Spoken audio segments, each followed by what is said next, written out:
Hello friend, কেমন আছেন? আশা করছি ভালো আছেন। এখানে একটি কাস্টমারের প্রবলেম ছিল টেবিল ফ্যানের, যেখানে সুইচগুলো কোনো কাজ করছে না। তাই জন্য আমি প্রথমে লাইন দিয়ে দেখে নিচ্ছি যে কোন সুইচটা কাজ করছে না।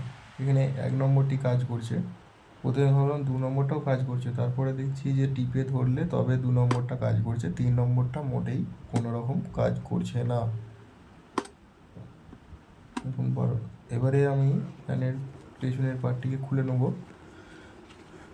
লকগুলো প্রচণ্ড টাইট আছে, হাতে করে খোলা যাচ্ছে না। অন্য ফ্যানে খুলে যায় হাতে করেই, কিন্তু এই ফ্যানটির ক্ষেত্রে খুলছে না। তার জন্য আমি স্ক্রুড্রাইভারের সাহায্য নিলাম।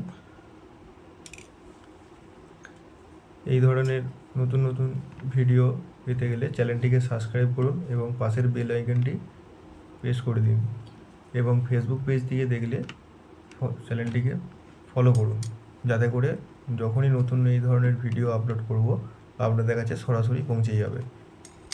লাইক করতে ভুলবেন না। দেখুন, পেছনের অংশগুলি খুলে নিয়েছি।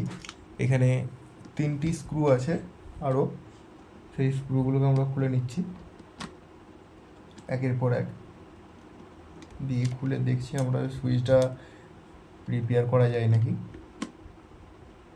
অনেক সময় কি হয়, যে পাতটায় মানে সুইচটা টিপলে একটা পাতের সঙ্গে আর একটা পাত ঠেকে, সেখানটা হাতের প্রেসারে যে আমরা সুইচটা টিপি সেই পাতটা সরে যায়। বেশিরভাগ সময়তেই ওটা হয়, তাই জন্য আমরা খুলে নিচ্ছি। এইরকম টাইপের সুইচ আছে।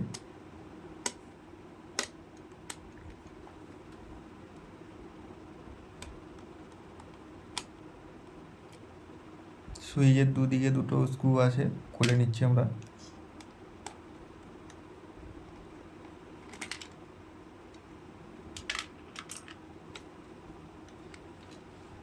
দেখতে পাচ্ছেন বডি থেকে সুইচটাকে আমরা আলাদা করে নিয়েছি।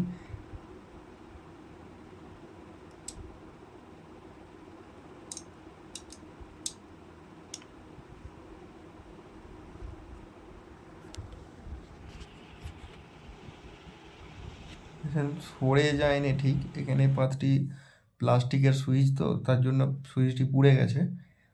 তো এই সুইচটি এই মুহূর্তে আমার কাছে নেই, তার জন্য আমরা এটা যেখানে আমরা যেই কাস্টমার বাড়িতে কাজ করতে গেছি আমি, সেখানে এই ধরনের সুইচ পাওয়া যাচ্ছে না।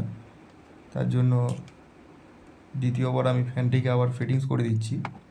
যেভাবে খুলেছিলাম সেইভাবেই ফিটিংস করে দিচ্ছি আমি। পরে সুইচ নিয়ে এসে আবার নতুন করে লাগিয়ে আমি ফ্যানটি চালু করে দেবো। এই আজকের মতন এই পর্যন্তই। টাটা।